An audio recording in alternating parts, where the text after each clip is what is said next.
Hello students, last video में हमने application पढ़ा था डायमेंशन का, है ना।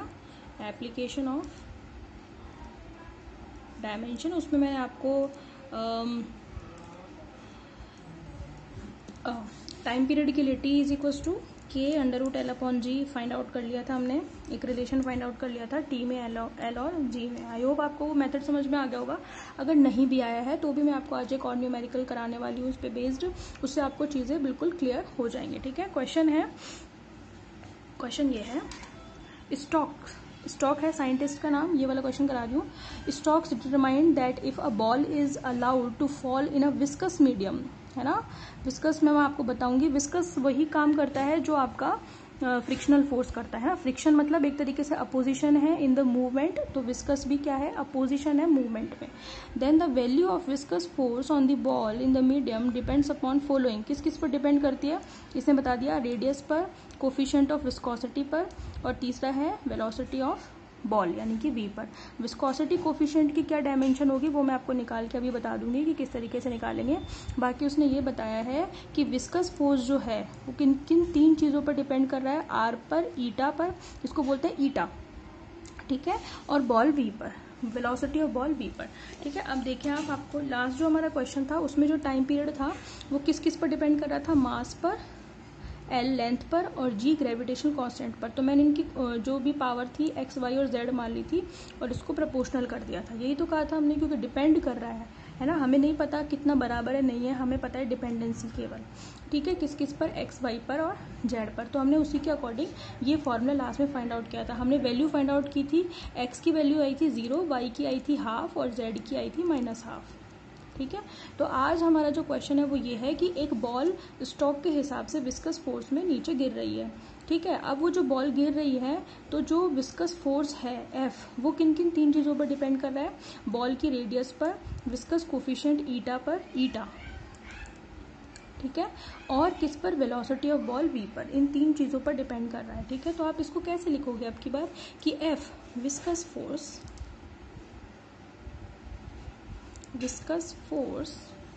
ठीक है, एफ इज प्रोपोर्शनल टू किस किस पर, एक तो कर रहा है आर पर, है ना, एक कर रहा है ईटा पर और एक कर रहा है वी पर।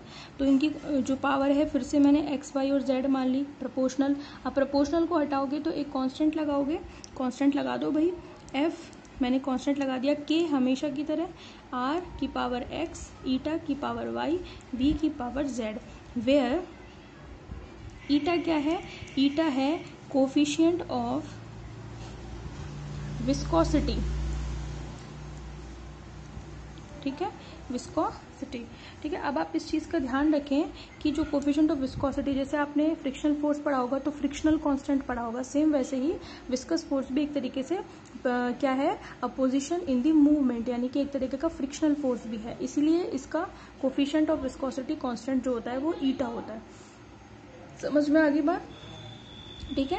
अब आप आपने क्या किया था, वहाँ पे एक एक की डायमेंशन लिखी थी और दोनों तरफ कंपेयर किया था। ठीक है, तो फोर्स के डायमेंशन निकालने में हमको कोई दिक्कत नहीं है, रेडियस के निकालने में भी कोई दिक्कत नहीं है, वेलोसिटी के निकालने में भी कोई दिक्कत नहीं है, लेकिन हमने विस्कोसिटी की नहीं पढ़ी है। ठीक है, तो मैं विस्कोसिटी के लिए आपको फॉर्मूला बता देती हूँ।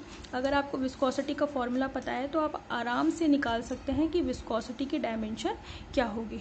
ठीक है, तो मैं आपको बता देती हूँ। ठीक है, यहाँ पे डायमेंशन ऑफ, पेपर में आपको ये निकाल के दिखाने की ज़रूरत नहीं है, ये तो मैं समझाने के लिए लिखा रही हूँ आपको। डायमेंशन ऑफ विस्कोसिटी कैसे निकालेंगे आप, डायमेंशन ऑफ विस्कोसिटी के लिए विस्कोसिटी का जो फॉर्मूला होता है वो देखिए आप पहले।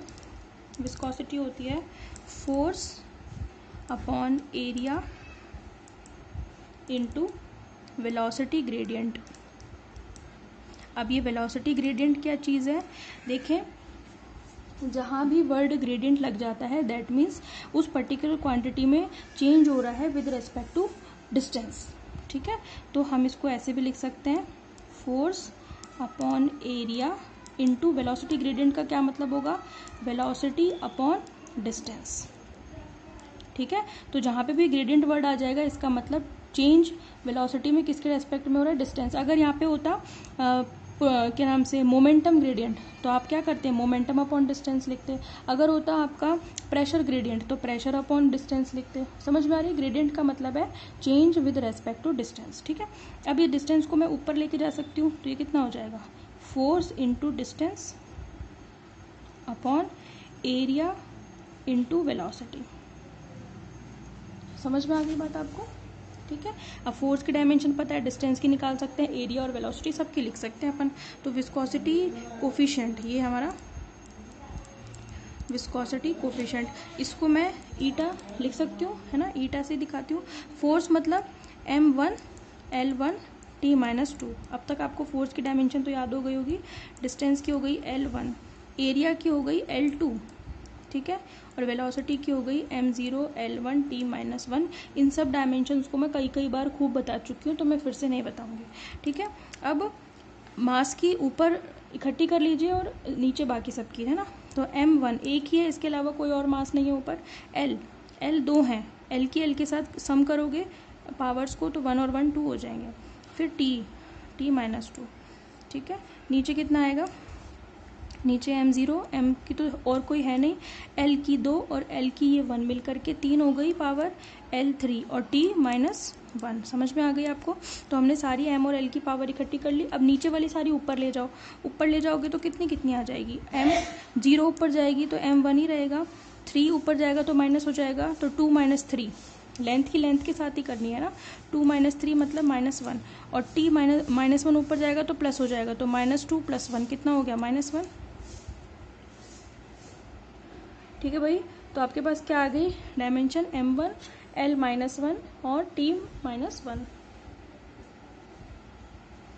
ये किसकी डायमेंशन आ गई हमारे पास, विस्कोसिटी कोफिशिएंट की। बस अब कोई दिक्कत ही नहीं है, अब हम यहाँ पे रख देते हैं, ठीक है। नाउ हम क्या लिखेंगे, टेकिंग डायमेंशन, ये आपके आप एक तरीके से ये वर्क हो गया आपके पास एक्स्ट्रा, पेपर पे आ जाता है तो उसको निकाल के दिखाने की जरूरत नहीं है, दिखा देते हो तो बहुत अच्छी बात है, ठीक है। बाकी टाइम मत वेस्ट करना। By taking dimension of all quantities, ठीक है। फोर्स की डायमेंशन लिख रही हूँ मैं, क्या लिखोगे आप, m1 L1 T-2 is equals to के की कोई डायमेंशन नहीं होती, डायमेंशन लेस है, नहीं लिखेंगे। रेडियस की कितनी होगी, L1 की पावर x, ठीक है। इसकी ईटा की अभी निकाली है, ये रही, यानी कि m1 L-1 T-1, इसकी पावर y। समझ में आ गई बात आपको। फिर है v मतलब वेलोसिटी मतलब L1 पूरा लिख देती हूँ मैं, m0 L1 T-1 की पावर z। समझ में आ गई बात आपको। अब यहाँ पे देखिए आप, अच्छा आप इसको भी पूरा लिख दें, m0 L1 T0 की पावर x, m l और t की फॉर्म में लिख दें सारे डायमेंशन, ठीक है। तो हमने लिख दी m0 L1 T0 की power x, m1 L-1 T-1 की पावर y और m0 L1 T-1 की पावर z, ताकि आपको कंफ्यूजन ना हो, ठीक है। अब देखो m की सारी पावर्स इकट्ठा करो आप, तो m की पावर यहाँ 0x से मल्टीप्लाई होगा 0, प्लस m की पावर यहाँ 1 इंटू y, ठीक है। फिर m0 इंटू z 0। समझ में आ गई बात। फिर आप क्या करोगे, l की पावर रखोगे 1 into x -1 into y -y और 1 इंटू z प्लस का, ठीक है। तो m की पावर हो गई l की। अब करो t की करोगे 0 into x 0 -1 into y -y और -1 इंटू z -z। समझ में आ गई बात आपको। अब इधर तो हमारा चल ही रहा है m1 L1 T-2। कंपेयर कर दो, comparing the exponents of m, l and t on both sides। जब आप कंपेयर करोगे तो आपके पास क्या आएगा, करो ना कंपेयर, m की पावर को m की पावर से कंपेयर करना है, l की पावर को l की पावर से कंपेयर करना है और t की पावर को t की पावर से कंपेयर करना है। समझ में आ गई बात आपको। कंपेयर करोगे तो आपके पास क्या आएगा, m की पावर को कंपेयर करोगे तो पहली वैल्यू आएगी y = 1।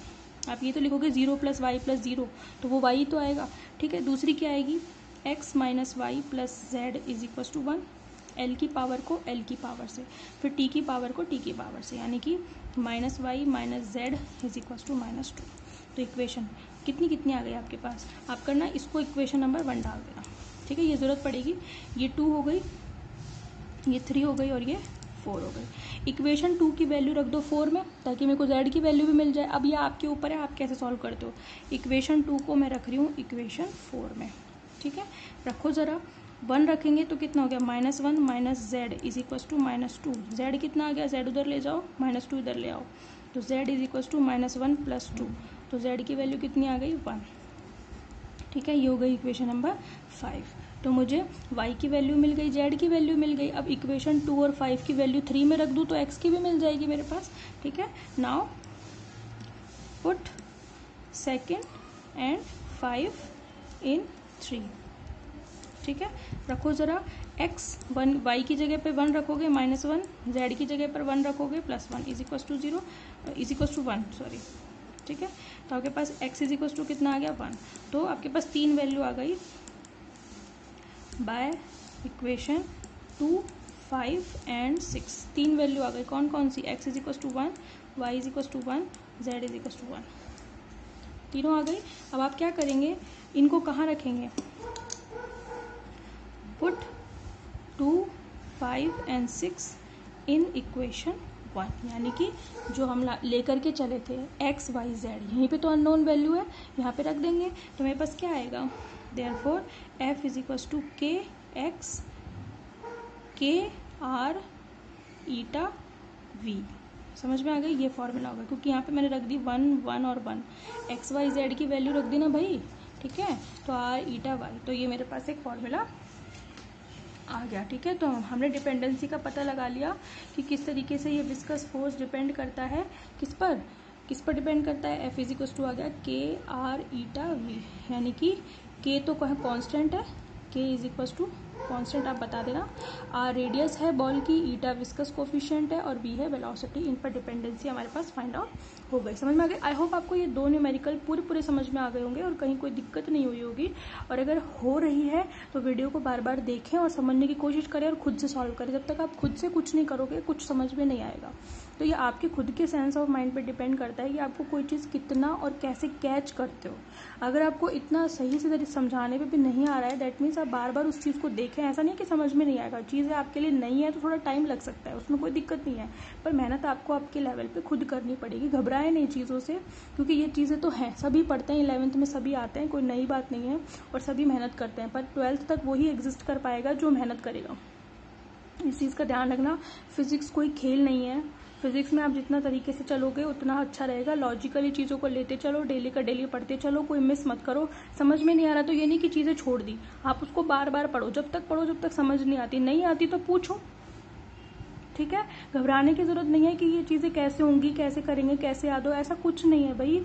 आप डेली का डेली पढ़ो, पिछला रिवाइज करते चलो, कहीं दिक्कत नहीं आएगी, मैं गारंटी दे रही हूँ। पर घबरा के छोड़ दिया, नई चीज़ें हैं, दिक्कत सभी को आती है, आपको आ रही है, हमें भी आई थी और सबको आती है, ठीक है। पर जब चीज़ें अपने उसमें आ जाती हैं, हैबिट में आ जाती है, तो कोई दिक्कत नहीं आती। तो घबराना नहीं है आपको बस कोशिश करते रहना है। और नहीं आती समझ में तो पूछो, ठीक है। छोड़ो मत कि नहीं आ रहा समझ में, छोड़ दिया, छोड़ने से क्या होगा, ठीक है। नहीं करोगे तो कुछ भी समझ में नहीं आएगा। अगर आपको कोई दिक्कत है, क्वेश्चन को बार बार पढ़ो, नहीं समझ में आ रहा पूछो, समझ में आगे बात। क्वेश्चन मैं आपको फिर से दिखा देती हूँ। क्वेश्चन ये था, आप इसको वीडियो को पॉज करके क्वेश्चन नोट कर लेना, ठीक है। क्वेश्चन हमारा यही है, ठीक है। 3 चीज़ों पर डिपेंड कर रहा है, आर पर, ईटा पर और वी पर। पिछला क्वेश्चन भी आपको समझ में आ गया। तो जब तक आपके आज 2 न्यूमेरिकल कंप्लीट ना हो जाए तब तक आप आगे मत बढ़ो। समझ में आ गई, नहीं आती कमेंट करो, मैं फिर से समझाऊंगी, पर घबरा के छोड़नी नहीं है कोई भी चीज़, ठीक है। Okay, thank you.